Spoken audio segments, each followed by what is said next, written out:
Bonjour et bienvenue à ce Let's Talk qui va être un Kahoot, donc un quiz sur l'IA. Je vous invite donc à vous connecter sur l'écran que je vous partage. Et donc vous avez un QR code dessus et vous avez le code PIN du jeu. Donc il suffit de se connecter sur kahoot.it et ensuite vous rentrez le code PIN. On va attendre quelques minutes que tout le monde puisse s'inscrire. Voilà, on va commencer d'ici quelques minutes. On prend le temps.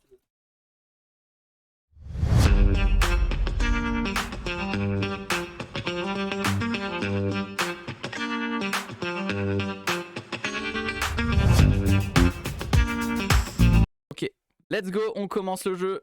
C'est parti, première question. C'est un Kahoot bien sûr de Reboot Conseil. Eh oui. Première question. Qui est considéré comme le père de l'intelligence artificielle? Alan Turing, Elon Musk, John McCarthy ou Ada de Lovelace?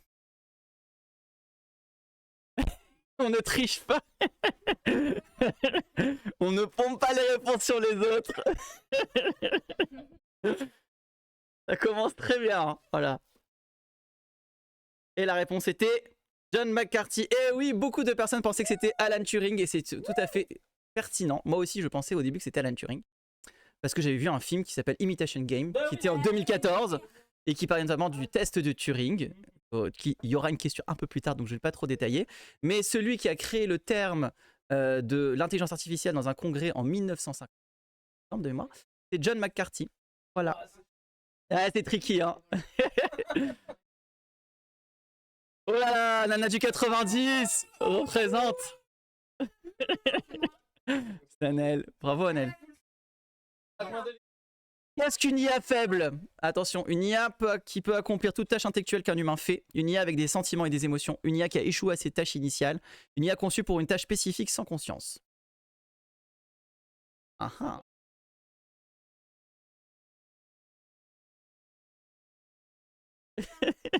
Bravo, c'est effectivement une IA qui est conçue pour une tâche spécifique sans conscience. Est-ce que vous pouvez me donner un exemple d'IA faible? ChatGPT, un classificateur, Watson, Siri, Alexa, hein. En fait, toutes les IA que nous avons à l'heure actuelle sont des IA qui sont des IA faibles, c'est-à-dire qu'elles peuvent faire une seule chose à la fois. Voilà. Toutes les IA jeux vidéo, voilà. Et aujourd'hui, l'objectif, c'est justement d'aller vers une autre type d'IA dont on abordera un tout petit peu plus tard. Et Nana du 90 est en tête derrière la régie. Quel est l'objectif principal du test de Turing conçu par Alan Turing? Démontrer que les machines peuvent penser. Tester si une machine peut simuler le langage humain pour tromper un humain. Évaluer l'habileté d'une machine à jouer aux échecs ou mesurer la vitesse de calcul d'une machine.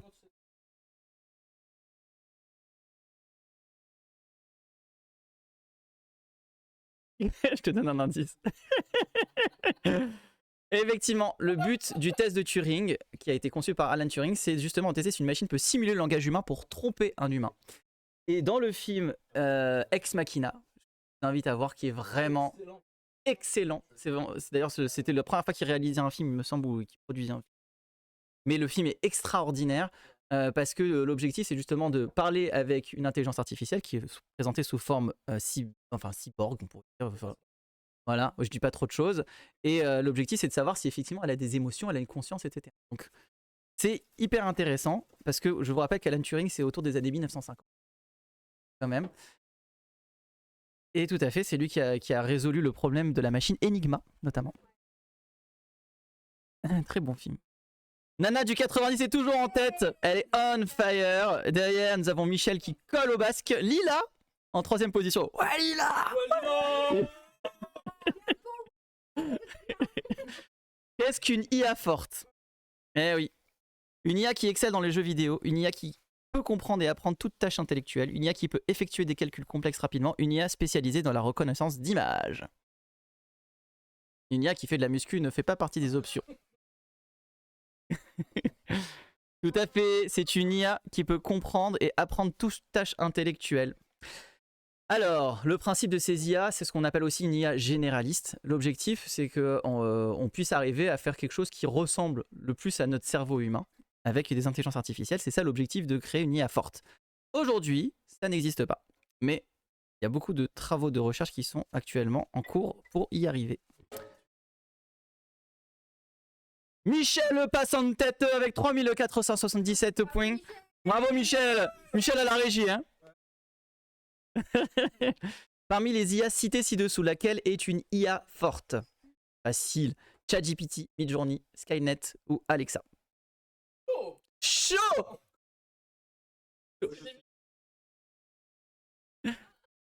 Une IA forte, c'est fastoche. Très très forte, c'est Skynet, bien évidemment. Pourquoi tu pensais à quoi? Pourquoi? Non. Non, pas du tout.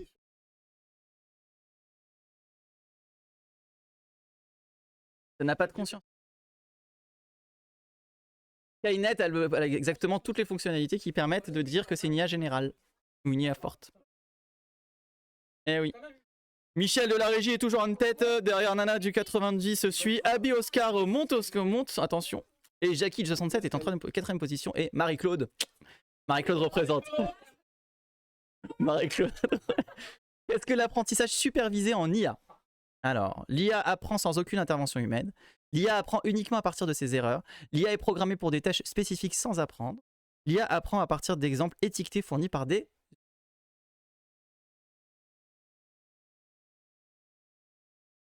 Tout à fait, bravo, vous avez bien répondu, alors que c'est pas si facile. Hein?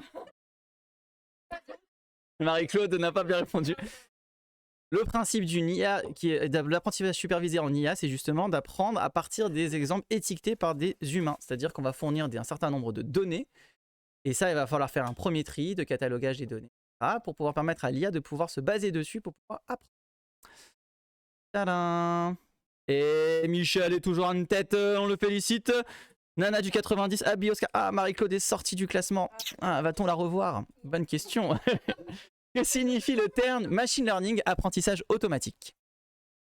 La capacité des machines à apprendre à partir de données, la réparation automatique des machines, l'enseignement des sciences informatiques aux machines, la programmation de machines pour exécuter des tâches répétitives.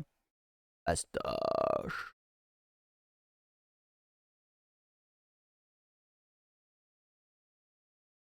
Quand tu fais le linge. Et oui, c'est la capacité des machines à apprendre à partir de données. Est-ce que Johan, tu veux nous dire un petit mot sur le machine learning? Oui, bien sûr. Le machine learning, c'est un domaine qui est extrêmement grand. On a des domaines comme les réseaux neuronaux, etc. Il y a tout un tas d'algorithmes qui sont autour de ça. Mais le point commun de tous ces algorithmes, c'est que la machine apprend à partir de données automatiquement et que tout ce qu'on fournit, en fait, c'est des données. Et, le but de la machine, c'est de déduire les règles qui sont sous-jacentes, en fait, entre les données et les labels qu'on lui donne généralement. Ou alors essayer de trouver des règles toutes seules comme une grande. Pour la petite histoire, il y avait une IA à qui on n'avait jamais appris quoi que ce soit sur les règles du jeu Ping. Vous voyez, le Pong, pardon, le jeu Pong. C'est les deux fameuses barres où ils envoient une balle. Et on lui a donné aucune consigne. On lui a juste dit qu'il devait maximiser le nombre de points. Et l'IA, au bout d'un certain nombre d'essais, a commencé au début, elle perdait. Et puis petit à petit, elle a commencé à comprendre qu'il fallait bouger un petit peu, puis ensuite qu'il fallait envoyer la balle, que machin, etc. Et donc à force d'avoir ces tests-là, à la fin, bah, évidemment, elle a appris toute seule, à partir d'une seule consigne, à utiliser ce jeu et à le... C'était n'importe quoi. Je ne fais pas les remarques. Michel est toujours en tête, suivi de Nana du 90. Punaise, Nana du 90, pas mal. Hein. Jackie 67, on est chaud. John Doe, je sais plus qui c'est John Doe. Ah ouais, John Doe est bien caché. Et derrière, il y a Vincent. Que signifie l'acronyme LLM en intelligence artificielle? Low Latency Memory, Long Term Learning Matching, Linear Logic Module, Large Language Model. J'ai fait exprès de le passer en 4ème position. Pardon, je l'ai pas dit. C'était une question de rapidité pour la plupart des personnes.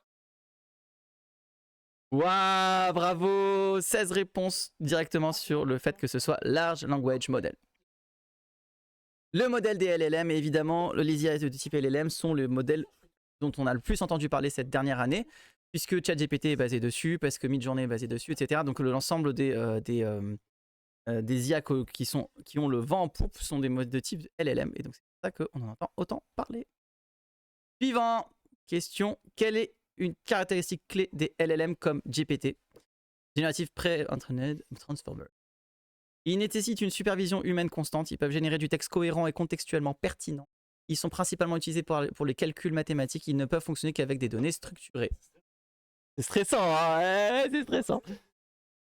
Bim, bim, bim, bim, bim, bim. 15 réponses. Il manque 2 réponses. Attention, 2, 1, 0.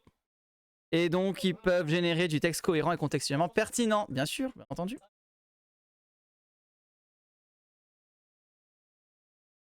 Ouah, Nana du 90, bravo. Michel de la régie est juste derrière et Jackie67 suit de près. Bravo. John Doe est pas loin. Et Vincent est en 5e position. Il maintient sa position. 10e question. Classez les modèles suivants de langage par ordre de leur apparition du plus ancien au plus récent. Ça, c'est dur, je vous préviens. C'est là-dessus que j'ai perdu. Claude 2, GPT-3, Transformer ou BERT? Du plus ancien au plus récent. Du plus ancien et tout en haut. Plus ancien en haut.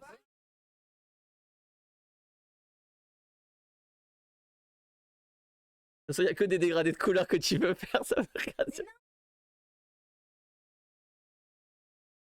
Une extension. N'importe quoi. Il y a une autre question comme ça, je vous préviens. Mais elle est plus facile l'autre. Théorie. Enfin, je crois. C'est dur, hein, parce qu'il faut savoir qu'en 2017, il y avait le premier modèle 1. En 2018, 1. N'importe quoi. Rouge, jaune, vert, bleu. Non, du plus ancien peu. Super dur. Eh oui. Bravo, il y a 2 qui ont répondu. Chapeau. Transformer, Bert, GPT-3 et Claude 2. Bravo. Franchement, les 2, je suis épaté. Waouh, c'est incroyable, franchement. Abby Oscar a dépassé et remonté. Vincent aussi. Elle a eu faux. Et encore première parce que tout le monde a eu faux. 11e question. Quel est un défi majeur dans le développement des LLM? Ils sont trop petits pour être utiles, ils ne peuvent apprendre qu'une seule langue, ils sont limités à des tâches de traitement de texte simples, ils consomment une quantité significative de ressources IT. IT égale informatique.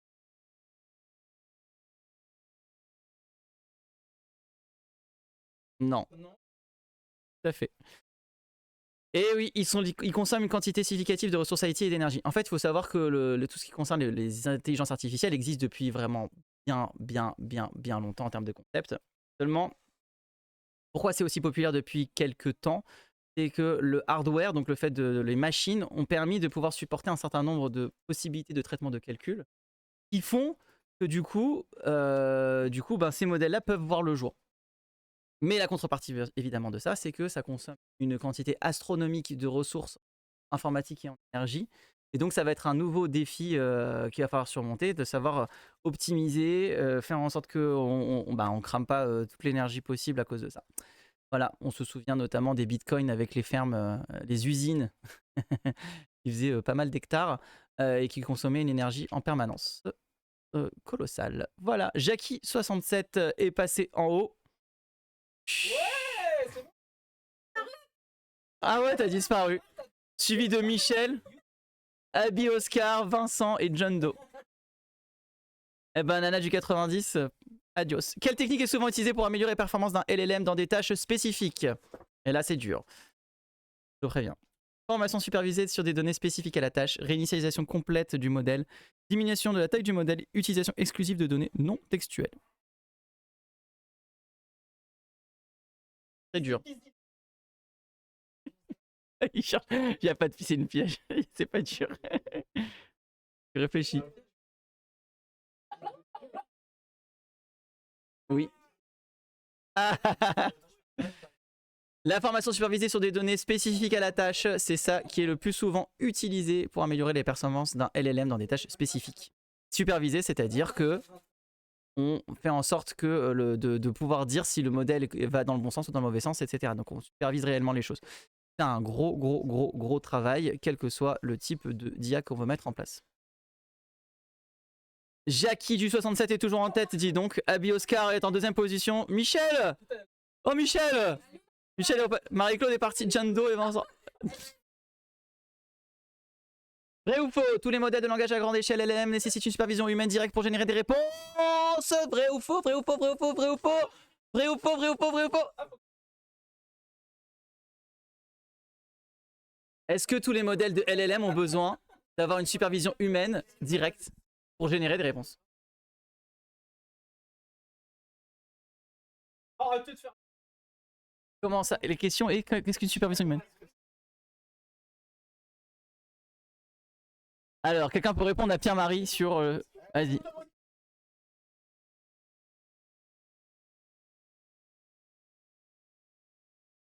J'entends pas.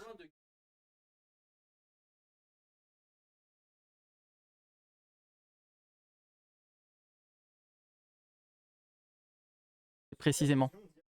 Direct. Est-ce que tu as besoin, est-ce que toutes les LM ont besoin d'avoir une supervision, d'intervention humaine pour pouvoir dire si le général, pour générer les réponses? Exactement. Est-ce que par exemple, si on parle de LangChain, on ne parler que de ça, est-ce que c'est fait partie et est-ce que c'est une supervision humaine directe? Une réponse. Réponse C. Voilà. C'est intéressant de voir que ça fait un débat. Du coup, Jackie67 est toujours en tête, suivi de Abby Oscar. Le classement est toujours le même pour l'instant. Bravo. Puzzle, vous adorez ça? Mettez en ordre les étapes typiques du traitement de langage naturel. C'est vraiment la question la plus dure. Du langage naturel de la première étape à la dernière. Bon courage. Analyse syntaxique, segmentation du texte, reconnaissance des entités nommées, analyse des sentiments.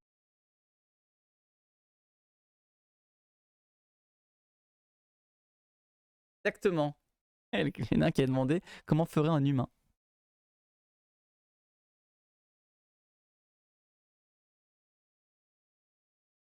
On me dit dans le public que c'est plus ou moins comme ça que fonctionne un compilateur. Surtout sur l'analyse des sentiments.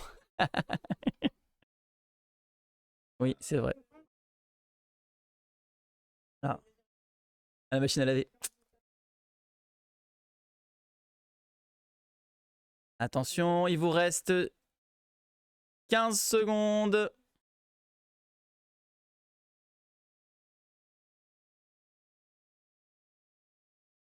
Tin, 5, 4, 3, 2, 1. Bonne année. Eh ben, il y a 4 bonnes réponses. On va... Segmentation du texte, analyse syntaxique ensuite, reconnaissance des entités nommées, et bien sûr, le dernier, c'est analyse des sentiments.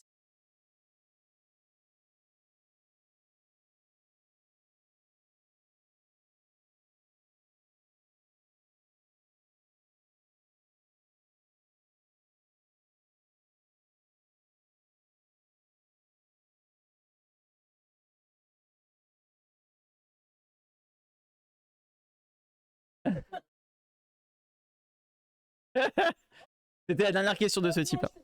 Ah oui, Abby Oscar. Ouh, chaud, il est chaud, il est chaud.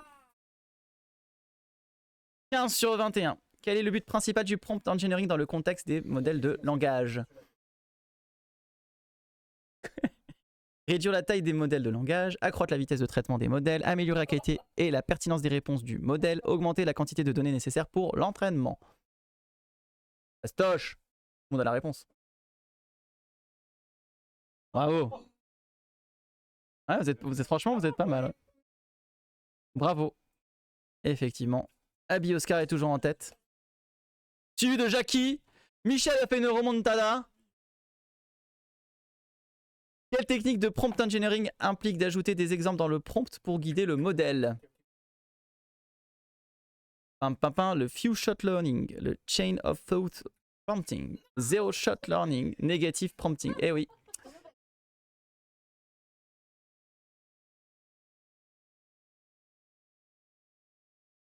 C'est pas très dur. Sérieux? Mais si, traduis dans ta tête, tu vas voir.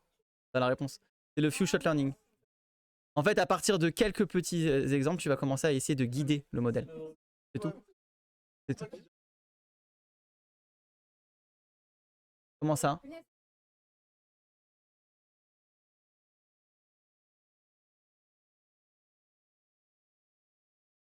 Hein?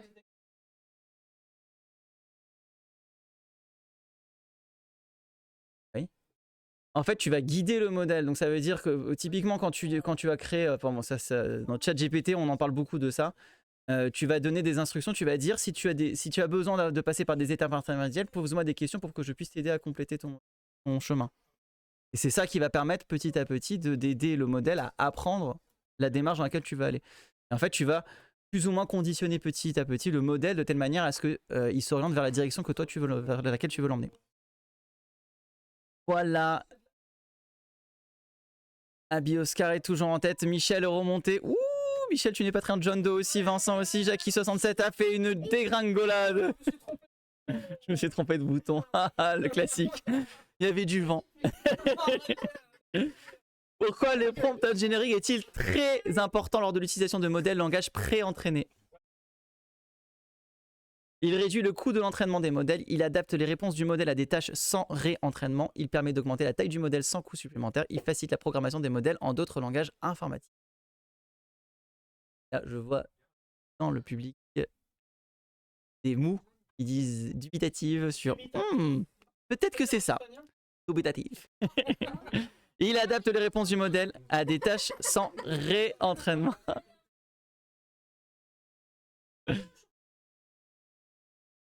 Abi Oscar est toujours en tête. Ouh, mais il y a quoi? Il y a 9 points d'écart entre les deux. Non, si, 40 points. 39, voilà. 39 points d'écart. Et John Doe est vraiment pas loin non plus. Vous êtes prêts? Il y en a qui sont... Quelle est une approche courante pour améliorer les performances d'un modèle sur une tâche via le prompt engineering? Oscar n'est pas une réponse. Écrire le prompt pour inclure des instructions plus claires, augmenter la quantité de RAM disponible pour le modèle, diminuer la résolution des entrées textuelles, entraîner le modèle à partir de 0 avec de nouvelles données. Tosh. Demande à Oscar n'est pas une réponse appropriée. Eh oui, tout à fait. Réécrire le prompt pour inclure des instructions plus claires. Attends. Ouh, la vache, il y a 5 points d'écart entre les deux. C'est un truc de ouf. Le match est lancé. Il reste précisément 3 questions. Même pas. Quelle est une limitation potentielle du prompt engineering avec les modèles de langage à grande échelle?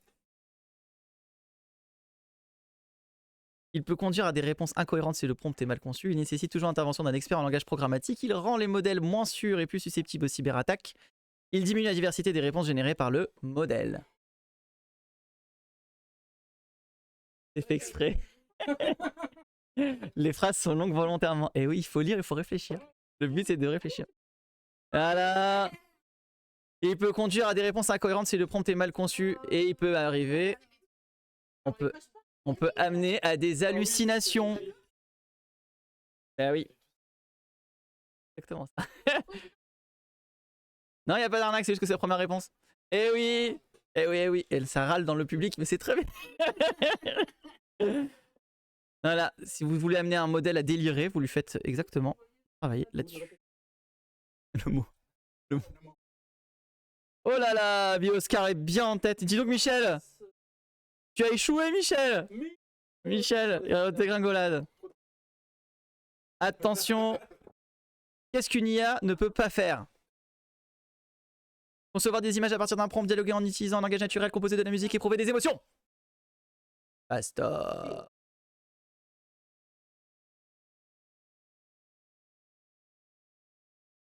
Éprouver. C'est dénoncé sur le bleu.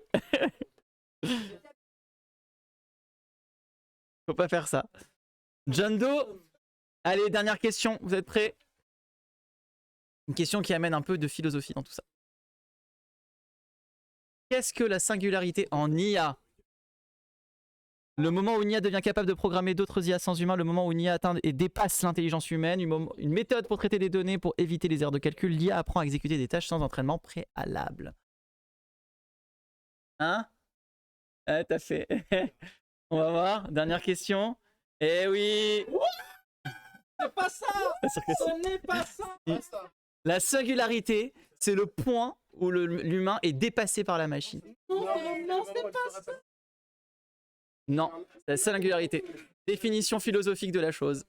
Et vous pouvez ne pas être d'accord, je vous invite à regarder, à débattre. Et il a mis rouge. Pas du tout, il a hésité, il a regardé ma tête.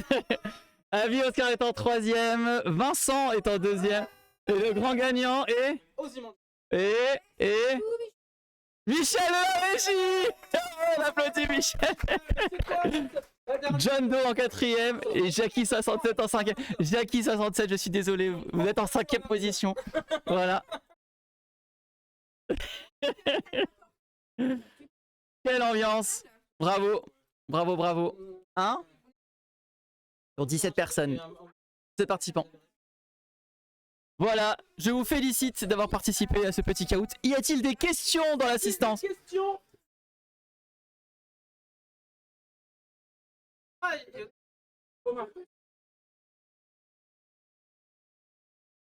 La première marchait aussi, mais pas dans le sens philosophique. C'est-à-dire le fait de pouvoir produire d'autres IA, c'est une conséquence du fait d'avoir atteint le fait d'avoir dépassé l'intelligence humaine. Oui, mais c'est une conséquence. C'est pas la cause. C'est pas le point de singularité qui amène à ça. C'est pour ça que j'étais sûr que vous allez tomber dans le piège. Je m'y attendais.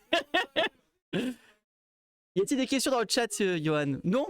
Eh ben, je vous remercie. J'espère que ça vous a plu. En tout cas, c'était une belle expérience. On félicite tous les participants et on vous dit à très bientôt.